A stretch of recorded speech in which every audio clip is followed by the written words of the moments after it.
इस वक्त है हमारे समक्ष प्रोफेसर मधुलता व्यास। मैम, हम आपसे जानना चाहेंगे आज के शुभ दिन में जी विधायक श्री अभिजीत वंजारी जी का आज बर्थडे है, जन्मदिन है। जी जी उपलक्ष्य में आपकी क्या शुभकामनाएं होंगी, उस बारे में बताइए। जी, अभी आइए हम इनकी जीत का जश्न मनाएं, हम प्यार से इनकी जीत को जी लें, नए सूत्र में पिरो लें नए निर्माण का विकास। यूं ही गुजर न जाए जिंदगी सवालों में, आइए इनसे सीखते हम कैसे जिंदगी बढ़ती है आगे विकास के साथ बिना बवालों में। आज अभिजीत वंजारी जी का जन्मदिन है। बहुत बहुत सारी शुभकामनाएं हम सभी नागपुर वासियों की तरफ से कि इन्होंने Abhijeet is the name of creator. वे हमेशा नए निर्माण, नई सोच, नया दृष्टिकोण इन सभी के साथ में आगे बढ़ते हैं। हमने देखा है कि इस बार की जो नागपुर में एक ऐतिहासिक जीत, कांग्रेस की जो विजय हुई है, उसके लिए एक दमदार व्यक्तित्व हम सबके सामने उभर के आया है और उनका नाम है अभिजीत जी। अभिजीत जी ने यहाँ तक कि अभी देखते हैं, हम अभी कुछ समय पहले ही देखा था हमने समाचार पत्रों में कि कोरोना काल में उनका जो काम है वो कितना सशक्त रहा है। उन्होंने अपनी ही आमदार जो निधि थी उसमें से 1 करोड़ के करीब राशि दान दी है कोरोना सेवा के लिए। रोगियों के लिए चंद्रपुर में जैसे उन्होंने ऑक्सीजन प्लांट निर्माण के लिए दी है, उसके बाद में वर्धा में दी है, मतलब जिला उप जिला इसमें 10-10 लाख की एम्बुलेंस के लिए। उसके बाद में और भी जैसे भंडारा है, वहाँ पर भी 10-10 लाख दिए हैं, ताकि इन्होंने किसी भी प्रकार से, और इतना देने के बावजूद भी ये कहा गया है कि आगे भी उन्हें जिस प्रकार की सहायता उनसे चाहिए इस कोरोना के दौरान सारे मरीजों के लिए, नए उपकरणों के लिए, तो वो राशि वे खुले रूप से सभी को देने के लिए तैयार हैं। इसके लिए उन्हें बहुत बहुत धन्यवाद कि इस समय में यह जो काम था वह सचमुच बहुत प्रशंसनीय है।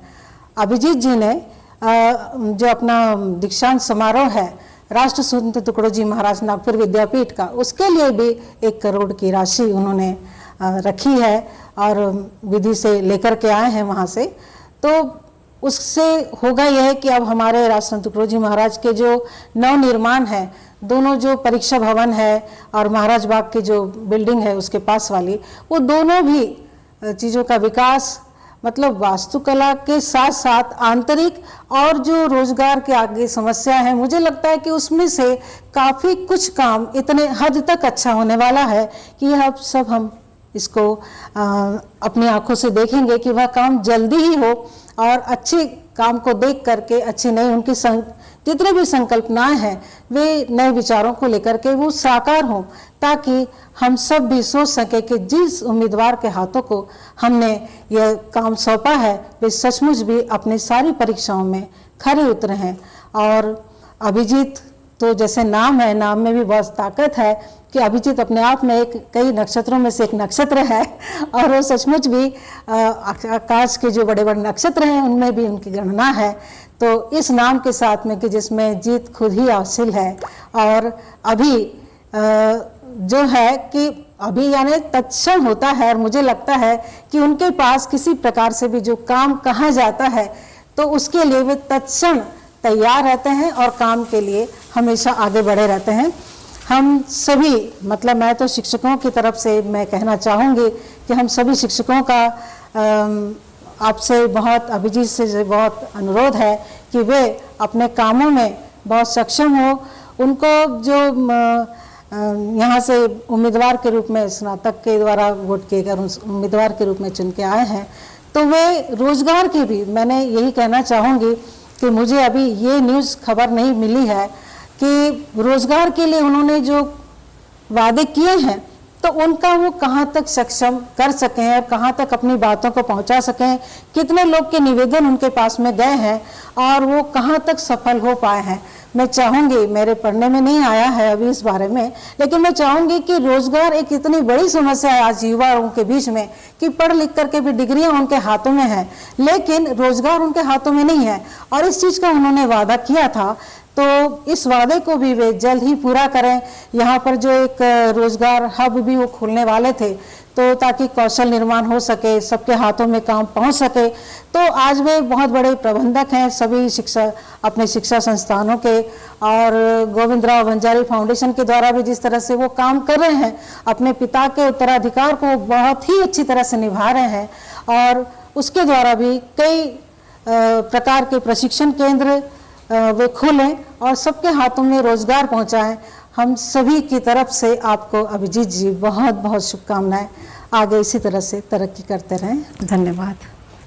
मधुलता जी, हम आपसे ये जानना चाहेंगे कि आप जी। एक प्रसिद्ध समाज सेविका हो। जी जी। आपने इससे पहले भी जो कोरोना में जो हाहाकार मचा था, ऐसे लोगों को मास्क और अपने सैनिटाइजर का वितरण किया था। जी जी जी। और अब देखा गया है कि अपने जो नवनिर्वाचित जो आमदार है विधायक अभिजीत वंजारी जी है, उनकी तरफ आपके सामाजिक दायित्वों का बहुत सारा पहल उनके नज़र में है। अच्छा। तो और आगे चल के आपको दायरा बढ़ाने के लिए यदि आपको किसी प्रकार की मदद की आवश्यकता होती तो अभिजीत वंजारी से मिलकर आप कुछ आगे चल के पहल करोगे कि सामाजिक, उस बारे में बताइए। हाँ, मैं चाहूँगी कि अभी जो मतलब बात यह है कि जिस प्रकार से नई समस्याएं सामने में आएंगी, कुछ रोजगार को लेकर, कुछ कोरोना काल में भी जिन लोगों को जो सुविधाएं नहीं मिल पाई हैं, है ना, जैसे मास्क वगैरह के तो सब लोग अभी आदी हो गए हैं, वे तो सब लोग उपयोग में ला ही रहे हैं, लेकिन इसके द्वारा भी जिन अस्पतालों में या जिन बस्तियों में, जिन गाँव में वो सहायता नहीं पहुंच सकी है, तो वहाँ के लिए उनका ध्यान मैं आकर्षित करना चाहूँगी कि वहाँ पर निवेदन लेके जाएंगे हम उनके सामने में कि यहाँ पर इस प्रकार की कमी है, और हम चाहेंगे कि वहाँ तक उनकी जो सेवाएं हैं उनका लाभ भी उन सब ग्रामीण वासियों को। और कुछ अस्पतालों में जो जूझ रहे हैं किसी प्रकार, मैं तो इतना तक देखी कि कुछ नागपुर के भी अस्पतालों में जनरेटर वगैरह की काफ़ी कमी थी, उसके कारण काफ़ी लोगों को नुकसान हुआ है, मतलब मृत्यूच्या मुखी पडले असं म्हणायचं मला, कि वो जो है तो वो ऐसी आपदाएं बार बार ना आए। तो इस प्रकार की सुविधाएं भी जो है बड़े स्तर की, उन पर भी उनका हाथ आना चाहिए आगे में इन सहायताओं के लिए, क्योंकि जान है तो जहान है। और यही जो शिक्षा है हमें कोरोना काल के दौरान सभी को ये अनुभव हुआ है कि जान है तो जान है, जहान है, और स्वास्थ्य ही सबसे बड़ा धन है। तो आपके सुपुर्द जो काम किया गया है सबके प्रेम के द्वारा, सबके विश्वास के द्वारा, और आप उदार दिल के हैं, इसलिए उन सब तक आपकी सेवाएं पहुँचें, इसके लिए मैं आपका सहयोग चाहूँगी। अभिजीत जी, फिर से आपको बहुत बहुत शुभकामनाएं। धन्यवाद।